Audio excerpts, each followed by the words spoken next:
Today's story is of a man who embraced reform only to recant and then die for it anyway. On this day in Tudor history, the 19th of August 1531, a quiet scholar from Norfolk was taken to the Lollards Pit in Norwich and burnt at the stake. His name was Thomas Bilney, priest, preacher, and one of the early voices of reform in England. But there's a twist to his story. Bilney's final words weren't defiant cries for Protestant truth. In fact, he denied the reformist views he'd once preached.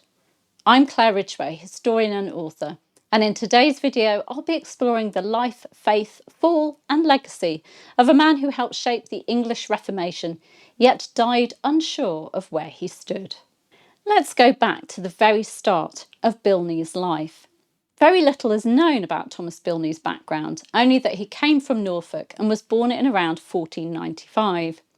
He studied law at Trinity College, Cambridge, before being ordained as a priest in 1519 at Ely in Cambridgeshire. 5 years later, he was elected to a fellowship at Trinity Hall and went on to serve as a proctor there. In 1516, Bilney had begun reading Erasmus's New Testament, and he later wrote of how he was moved by a verse in St. Paul's first epistle to Timothy, which read, "It is a true saying and worthy of all men to be embraced, that Christ Jesus came into the world to save sinners, of whom I am the chief and principal." Bilney explained, "This one sentence, through God's instruction and inward working, which I did not then perceive, did so exhilarate my heart, being before wounded with the guilt of my sins, and being almost in despair, that immediately I felt a marvellous comfort and quietness." He became a religious reformer, and his preaching and pastoral work led to people converting to the Reformed faith. One famous example being Hugh Latimer, who later became Bishop of Worcester and who was also martyred. In 1525, Bilney became licensed to preach in the Diocese of Ely.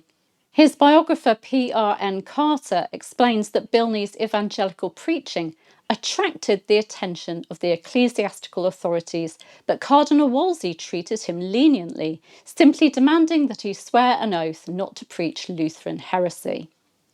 However, in 1527, Bilney and a man named Thomas Arthur got into trouble after attacking pilgrimages, prayers to the saints, idolatry, and even advising King Henry VIII to smash these false idols. The two men were arrested in that November and had to appear before Wolsey and other clergymen. Carter explains that Wolsey was only interested in acting against Lutherans, and Bilney wasn't a follower of Luther. So the Cardinal turned the case over to Cuthbert Tunstall, Bishop of London, for trial. During his trial in December 1527, Bilney claimed that he could not remember what he'd preached about. He then abjured, although he never confessed to preaching heresy, and was sentenced to penance and imprisonment. He was released in 1529. Bilney then heavily regretted abjuring, an act which impacted his health. And so in early 1531, he set about preaching his evangelical views again in Norwich and giving out the works of reformer and Bible translator William Tyndale.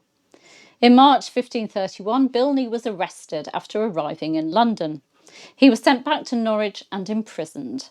There, despite appealing to Henry VIII, he was tried by Thomas Pels, Chancellor of Norwich Diocese, and condemned for heresy. He spent his last months imprisoned in the Norwich Guildhall. On the 19th of August 1531, Thomas Bilney was escorted to the Lollards Pit just outside Bishopsgate, Norwich, to be burnt for heresy. At his execution, Bilney once more denied his reformed views and affirmed his Catholic faith. Bilney is remembered along with Protestant martyrs Hugh Latimer and Robert Barnes in a tablet at St Edward's Church, Cambridge, where he used to preach.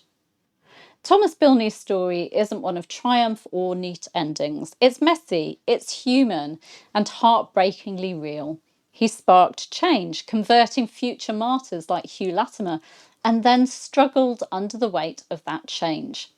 He was imprisoned, he broke under pressure, he recanted, and then couldn't live with it. In the end, he died a condemned heretic, yet affirming the faith he'd once questioned. He was a man caught between two worlds, torn by conviction and remembered by history as both a reformer and reluctant martyr. His name may not be as well known as Tyndale or Cranmer, but Bilney's courage and his doubts deserve to be remembered. And perhaps he's easier to relate to than those preaching their faith courageously to the very end. I think so. If this story moved you, do give my video a like and share your thoughts in the comments. And please don't forget to subscribe for more forgotten voices from Tudor history. And for even more Tudor history content, including useful resources, a monthly magazine and Zoom discussion calls, check out my channel membership. I'll see you very soon. Bye bye.